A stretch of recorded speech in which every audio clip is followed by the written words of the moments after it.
What is going on, everybody? This is Mike from the Last Corvette. Happy Christmas and New Year's is fastly approaching. Today is what?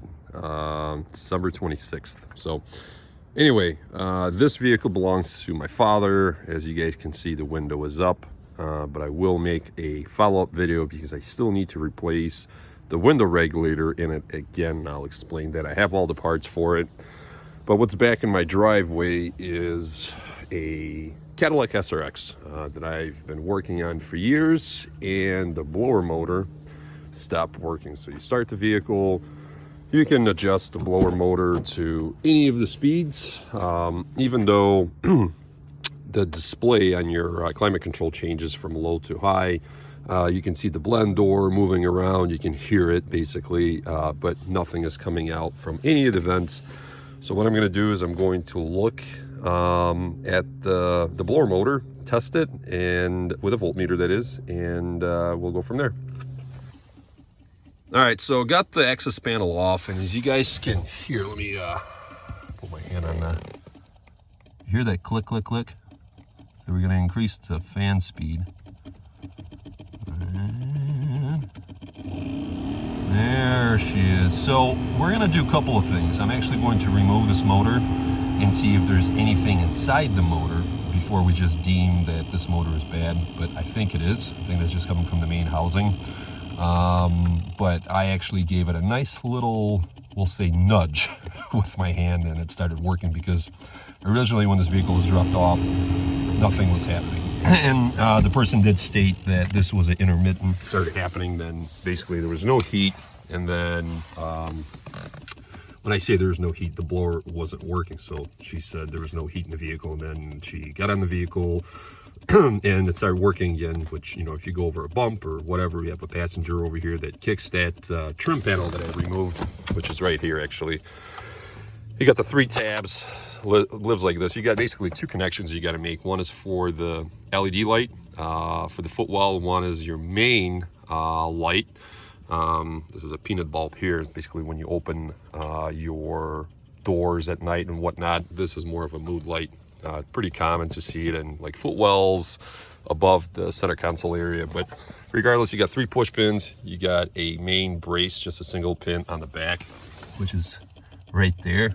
Yeah, right there. And then you got these side hooks on one on each side. And basically all that is one hooks into here. The other one, if you look right here, this kick panel from the door sill hooks into here, and basically all you do is you just work one side at a time. You push in this, and then you literally just lift up, and you just stort this little area of the cover, the blower cover, and the way you can kind of get this piece, the wedge or the latch, off the plastic. So anyway, let's take the blower motor off and see what we got.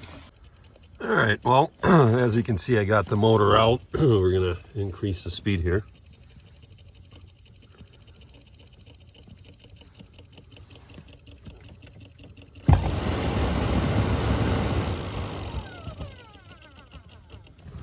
Yep.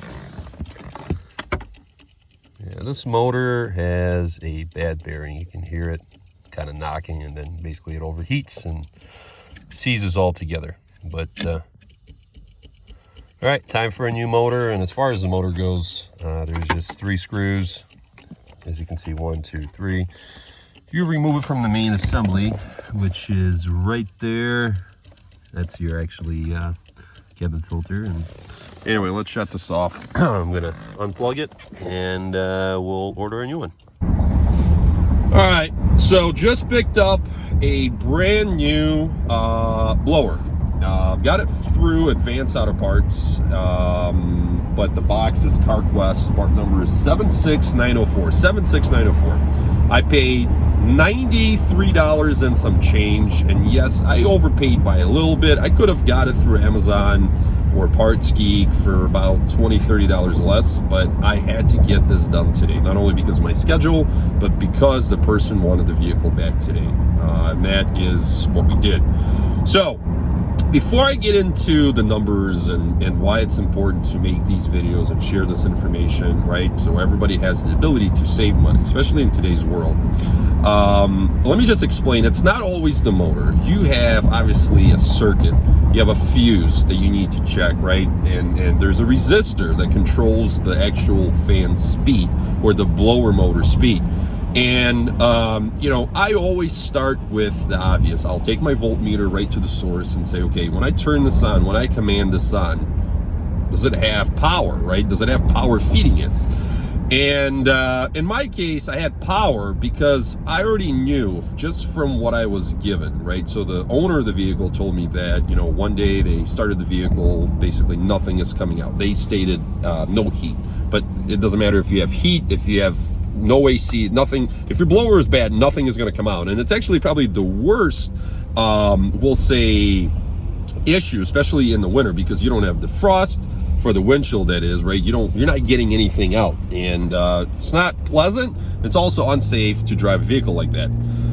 So when I took the cover off that I showed you guys, I kind of gave the motor a couple of little nudges and it took off. And basically it's running out, as you guys saw, and either A, it stops, it gets hot, and you know, it kind of kills itself, and eventually it's just going to go bad. But you have a resistor, and the resistor controls the fan speed, or the speed of the motor, either if you have a button or whatever you have. But when a resistor goes bad, you're basically going to have two conditions. Either same thing, nothing is going to happen at all, or number two, you're going to have either low or high. So when resistors go, they usually have either the low speed or the high speed, and nothing in between. So that's kind of a dead giveaway there.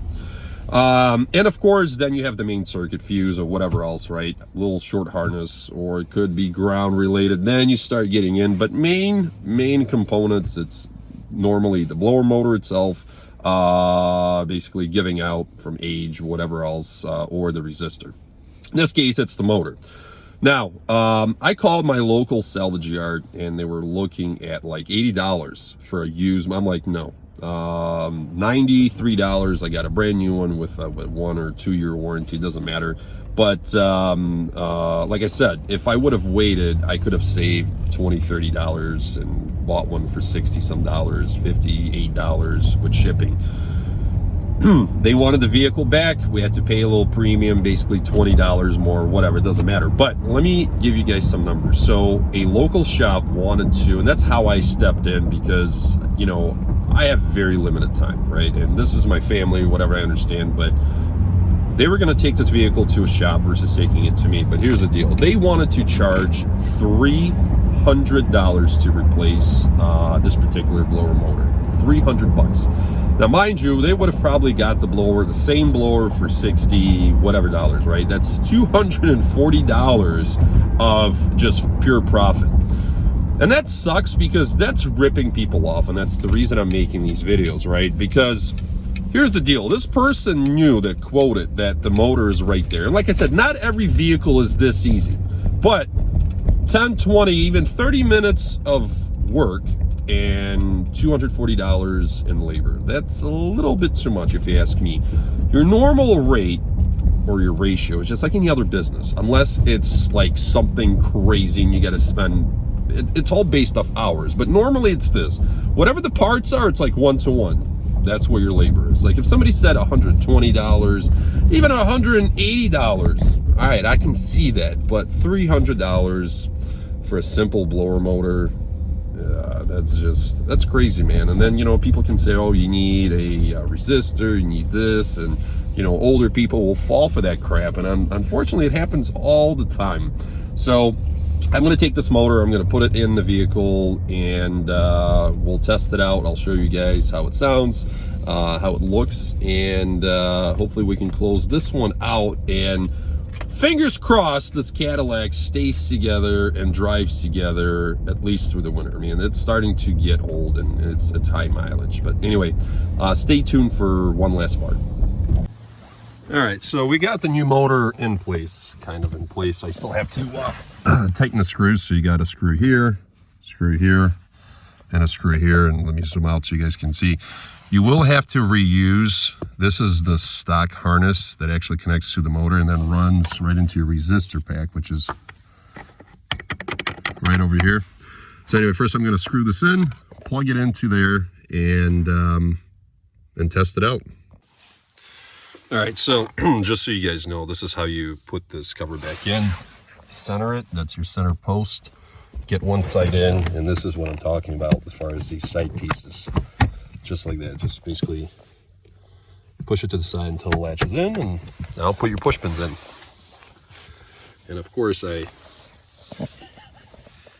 pushed all the push pins in, so let me back. All right, so here's the push pin. When you take it out, the center retainer will come off, so but that's how you want to reinsert it. So it's gonna go in here. I believe so, right?